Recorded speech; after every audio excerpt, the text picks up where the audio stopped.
नमस्कार दोस्तों, आज की वीडियो में डिस्कस करेंगे अगर आप रेलवे डिपार्टमेंट में पोस्टेड हैं तो उस केस में आप अपनी आईटीआर 1 कैसे फाइल कर सकते हैं। आईटीआर 1 फाइल करने के लिए आपको सबसे पहले अपना एआईएस डाउनलोड जरूर कर लेना है, क्योंकि इसमें आपकी सारी इंफॉर्मेशन होती है, कितनी आपको सैलरी मिली है, कोई डिविडेंड इनकम है या इंटरेस्ट में कितना सही में, जो भी इनकम टैक्स डिपार्टमेंट में रिपोर्ट किया गया है वो सभी इंफॉर्मेशन आपकी यहाँ पे अवेलेबल होती है। तो हमें अपनी रिटर्न को एआईएस के बेसिस पे फाइल करना है। अगर आपकी इनकम टैक्स रिटर्न फाइलिंग के टाइम पे कोई भी मिसमैच है तो उसे एआईएस के साथ जरूर मैच करना है। उसके बाद सेकंड जो स्टेटमेंट 26 एएस है, उसके लिए आप सिंपल सा इनकम टैक्स रिटर्न पे जाएंगे, व्यू योर 26 एएस में। इसमें आपको जो भी टीडीएस कटा है वो आपको यहाँ पे दिख जाएगा, तो उसके बेसिस पे आप अपना टीडीएस वाला स्टेटमेंट जरूर चेक कर लेना है कि हो सकता है वहां पे अपडेट ना हुआ हो, तो उसकी वजह से हो सकता है आपको एडिशनल टैक्स पे करना पड़ जाए या आपका जो रिफंड बन रहा है वो रिफंड नहीं आएगा यहाँ पे। इसके अलावा जो थर्ड डॉक्यूमेंट है वो आपके पास फॉर्म 16 होना चाहिए। फॉर्म 16 जो भी इन्फॉर्मेशन होगी वो आपकी एआईएस में ऑटोमेटिक पॉपुलेट हो जाती है, पर फिर भी आपको अपने फॉर्म 16 से जरूर चेक कर लेना है। तो इनकम टैक्स रिटर्न फाइलिंग करने के लिए आपको incometax.gov.in की वेबसाइट पे आना है गाइस। उसके बाद आपको लॉगिन करना अपने पैन नंबर और जो आपका पासवर्ड है उसके बेसिस पे।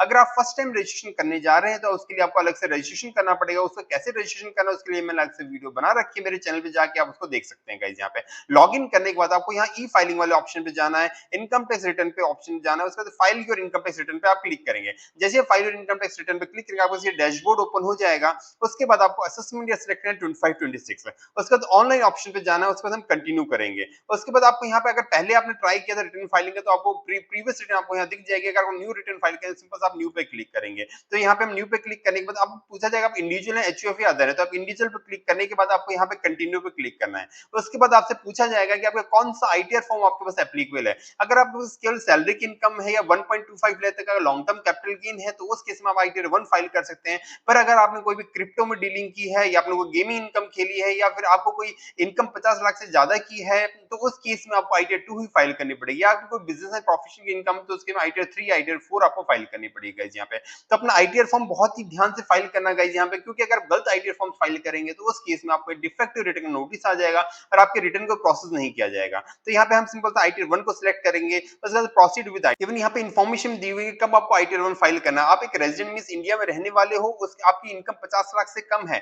तभी आप आईटीआर 1 फाइल कर सकते हैं। आपके पास हाउस प्रॉपर्टी से अगर इनकम है, फॉर एग्जांपल आपके पास रेंटल इनकम आ रही है तो वो भी मैक्सिमम एक ही हाउस प्रॉपर्टी से होनी चाहिए। अगर दो हाउस प्रॉपर्टी से है तो उस केस में आपको आईटीआर 2 ही फाइल करनी पड़ेगी। उसके बाद आपके अदर सोर्सेज इनकम है तब भी आप आईटीआर 1 फाइल कर सकते हैं। लॉन्ग टर्म कैपिटल गेन है 1.25 लाख तक का तब भी आप आईटीआर 1 फाइल कर सकते हैं। पर गाइस यहाँ पे ध्यान रखना 1.25 लाख जैसे आप एक्सीड हो जाओगे, अगर लॉन्ग टर्म कैपिटल गेन है मींस 12 महीने के बाद आपने बेचा है तो वो लॉन्ग टर्म में आ जाता है गाइस यहाँ पे। तो अगर वो 1.25 लाख से ज्यादा है तो आपको आईटीआर 2 ही फाइल करनी पड़ेगी। इसी तरह अगर आपको कोई शॉर्ट टर्म कैपिटल गेन है म्यूचुअल फंड पे शेयर पे तो उस केस में भी आपको आईटीआर 2 ही फाइल करनी पड़ेगी। आईटीआर 1 आपके पे एप्लीकेबल नहीं होगा गाइस यहाँ पे। इसी तरह अगर आपको कोई एग्रीकल्चर इनकम 5000 रुपए से ज्यादा है कि उस केस में भी आपको आईटीआर 2 ही फाइल करनी पड़ेगी। तो यहाँ पे मल्टीपल कंडीशन है कि कौन सा आईटीआर फॉर्म आपको फाइल करना है, तो मैंने इस पे अलग से वीडियो बना रखी है कौन सा आपका आईटीआर फॉर्म आपको एप्लीकेबल हो, तो उस वीडियो को जरूर जाकर देख लेना। मैंने उसका लिंक डिस्क्रिप्शन बॉक्स में दे दिया, आप वहां से जाकर देख सकते हैं गाइस यहाँ पे। उसके बाद सिंपल हम प्रोसीड विद आईटीआर 1 पे क्लिक करेंगे। उसके बाद आपसे यहाँ पे मैसेज दिया गया कि new tax regime current year में डिफॉल्ट टैक्स रेजिम रहने वाली है, तो आपको अगर ओल्ड टैक्स रेजिम में जाना है तो उसके लिए आपको ऑप्ट करना पड़ेगा। तो मैं बता दूंगा कैसे आप ओल्ड टैक्स रेजिम में रिटर्न फाइल कर सकते हैं।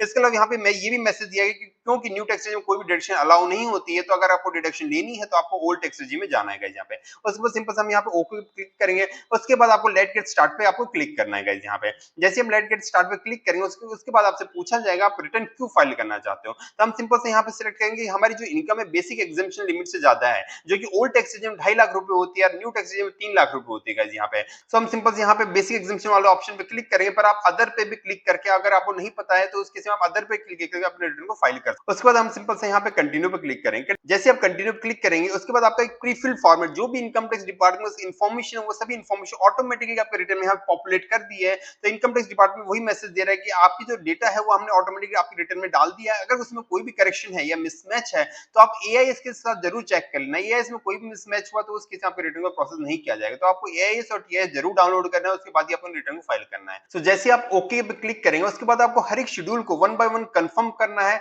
उसके उसको चेक करना है, उसके बाद उसको कंफर्म करना है गाइस। तो हम सबसे पहले पर्सनल इन्फॉर्मेशन कंफर्म करते हैं। जैसे आप पर्सनल इन्फॉर्मेशन क्लिक करेंगे उसके बाद आपसे पूछा जाएगा नेचर ऑफ एम्प्लॉयमेंट, क्योंकि रेलवे एम्प्लॉय सेंट्रल गवर्नमेंट आता है, आप सेंट्रल गवर्नमेंट सेलेक्ट करना है गाइस यहाँ पे। तो उसके बाद आपको यहाँ पूछा जाएगा आप कौन से सेक्शन रिटर्न फाइल करना चाहते हैं, तो ऑटोमेटिकली सेक्शन 131 ही आपके रिटर्न यहाँ पे सिलेक्ट की जाएगी, तो आपको इसको सिंपल सा इसी पे क्लिक रखना है गाइस यहाँ पे। उसके बाद आपसे पूछा जाएगा कि old tax regime return file करना चाहते हैं न्यू टैक्स रिजिम में, तो अगर आपको ओल्ड टैक्स रिजिम में जाना है तो आपको यहाँ पे यस पे क्लिक करना पड़ेगा। अगर आप न्यू टैक्स रिजिम से रिटर्न फाइल करना चाहते हैं आप सिंपल से यहाँ पे नो पे क्लिक करके यहाँ प्रोसीड कर सकते हैं गाइस। तो आप अभी जो क्लाइंट के जो रिटर्न है वो न्यू टैक्स रिजिम में फाइल करेंगे, उसके बाद आपके बैंक की डिटेल यहाँ पे दी जाएगी जिस बैंक में आपका रिफंड आपका आने वाला है गाइस, तो इसको जरूर चेक कर लेना। उसके बाद सिंपल से हम यहाँ कंफर्म पे क्लिक करेंगे।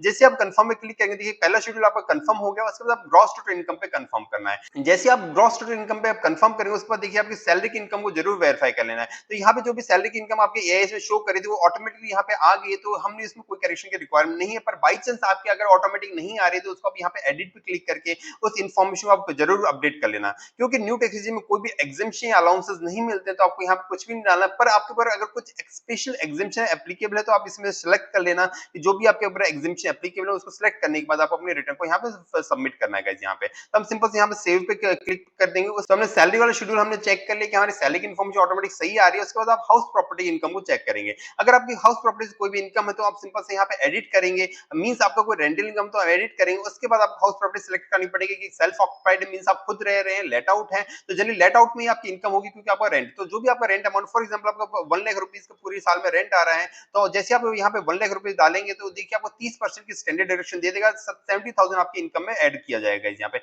अगर आपकी कोई भी इनकम नहीं है तो आप सिंपल से यहाँ पे बैक करके यहाँ पे उस शेड्यूल को चेक कर लेंगे, उसके बाद कंफर्म कर देंगे। उसके अलावा आपने कोई भी होम लोन ले रखा है तो आपको यहाँ पे सिंपल से ऐड करना है। ऐड करने के बाद आप सिंपल से बैंक या अदर बैंक को सिलेक्ट करना है। उसके बाद आपको नेम ऑफ द बैंक डालना है, लोन अकाउंट नंबर डालना है, डेट किस दिन सैंक्शन हुआ वो लोन डालना है। उसके बाद आपका लोन अमाउंट कितना है वो डालेंगे, आज की डेट में कितना आउटस्टैंडिंग मींस 31 मार्च 2025 को कितना आउटस्टैंडिंग वो अमाउंट आपको डालना है और कितना आप इंटरेस्ट क्लेम करना चाहते हैं गाइस यहाँ। ये सभी डिटेल डालने के बाद ही आपको यहाँ डिडक्शन अलाउ होगी। अगर कुछ भी नहीं है तो इसको सिंपल हम बैक कर देंगे यहाँ पे। उसके अलावा गाइस यहाँ पे ये ध्यान रखना है कि क्योंकि न्यू टैक्स रिजिम से हम रिटर्न फाइल करें तो उस केस में केवल लेट आउट प्रॉपर्टी पे ही आपको यहाँ पे इंटरेस्ट की डिडक्शन मिलने वाली है होम लोन की। तो मींस आपने यहाँ पे लेट आउट दिखाया है तो उस केस में आपको इंटरेस्ट की डिडक्शन यहाँ पे अलाउ की जाएगी। सेल्फ ऑक्युपाइड प्रॉपर्टी की केस में आपको यहाँ पे डिडक्शन अलाउ नहीं की जाएगी, तो उसके लिए आपको ओल्ड टैक्स रिजिम से ही अपनी रिटर्न को फाइल करना है गाइस यहाँ पे। उसके अलावा आपकी अदर सोर्सेज से कोई भी इनकम है तो उसको भी चेक करना है। फॉर एग्जांपल यहाँ पे डिविडेंड की इनकम थी, यहाँ पे 10 रुपीज से डिविडेंड दिखा रहा है, पर यहाँ पे एआईएस में आपका 223 रुपीज का डिविडेंड दिखा रहा है, तो आपको सिंपल से यहाँ पे एडिट पे क्लिक करना है।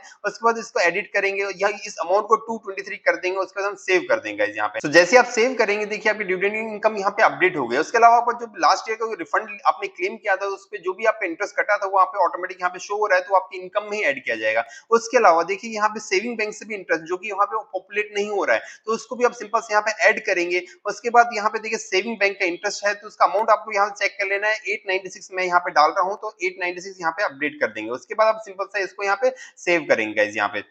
जैसे आप इसको सेव कर देंगे देखिए आपका इंटरेस्ट की जो इनकम है यहाँ पे विजिबल हो जाएगी, तो आपकी अदर सोर्सेज इनकम यहाँ पे विजिबल होगी, तो उसकी बेसिस से आपको इसको सिंपल सा कंफर्म कर देंगे और कोई एग्जिबिशन आपको डालनी नहीं है क्योंकि न्यू टैक्स में और कुछ अलाउ नहीं होता। उसके बाद हम सिंपल से यहाँ पे कंफर्म करेंगे। कंफर्म करने के बाद आपकी जो टोटल डिडक्शंस है उसको भी चेक कर लें, क्योंकि न्यू टैक्स रिजिम केवल एम्प्लॉयर का कंट्रीब्यूशन की ही डिडक्शन आपको अलाउ की जाती है। तो ये आपके फॉर्म 16 ऑटोमेटिक आ रही होगी जो कि आपका एम्प्लॉयर पेंशन अकाउंट में आपका डिपॉजिट कराता है, तो वही अमाउंट आपको यहाँ पे अलाउ किया जाएगा। सो इस डिडक्शन को अपने फॉर्म 16 जरूर चेक करें। इसमें कोई भी करेक्शन कराना सिंपल सा एडिट क्लिक कर सकते हैं, तो उसके बाद हम सिंपल से इसको कंफर्म कर देंगे। उसके बाद हम टैक्स पेड वाले ऑप्शन पे आएंगे, क्योंकि यहाँ पे कोई भी टैक्स नहीं कटा था टैक्स पेयर का, तो हम सिंपल से इस पे क्लिक करेंगे। उसके अलावा आप अपना 26 ईयर्स जरूर चेक लेने, उसमें कोई भी डिटेल्स डिडक्ट हुआ है और यहाँ पे विजिबल नहीं हो रहा था उसको अपडेट करना। तो देखिए यहाँ पे 26 ईयर्स में टैक्स पेयर का कोई भी टैक्स नहीं कटा था, तो यहाँ पे उसको ऐड करने की कोई रिक्वायरमेंट नहीं है। अगर कोई टैक्स कटा था यहाँ विजिबल नहीं है तो आप सिंपल से यहाँ पे ऐड करेंगे, उसके बाद इसको कंफर्म कर देंगे गाइस यहाँ पे। उसके बाद सिंपल सा व्यू टैक्स लाइब्रेरी आप क्लिक करेंगे गाइस यहाँ पे। तो व्यू टैक्स लाइब्रेरी आपकी जो भी आपकी इनकम है उसकी समरी यहाँ पे दिखा देगा, कितना आपको टैक्स पे करना है, कितना आपको रिफंड मिलेगा गाइस यहाँ पे दिखा देगा। उसके बाद सिंपल से हम इसको कंफर्म पे क्लिक करेंगे। कंफर्म पे क्लिक करने के बाद आप प्रोसीड टू वेरीफाई पे क्लिक करेंगे गाइस यहाँ पे, क्योंकि यहाँ पर जो टैक्स पेयर था उनकी अदर इनकम थी जो कि उन्होंने अपने एम्प्लॉयर पर डिक्लेयर नहीं की थी, तो उस इनकम पे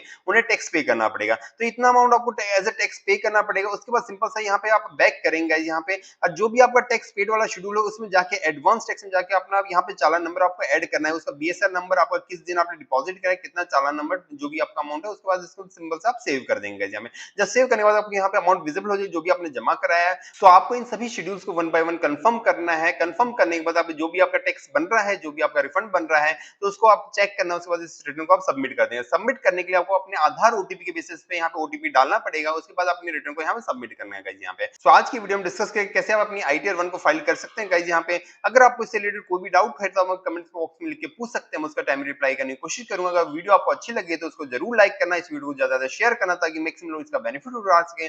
अगर आप अपनी रिटर्न को टैक्स एक्सपर्ट के थ्रू फाइल कराना चाहते हैं तो स्क्रीन पर दिए हुए नंबर पर आप कॉन्टैक्ट कर सकते हैं। Thank you friends.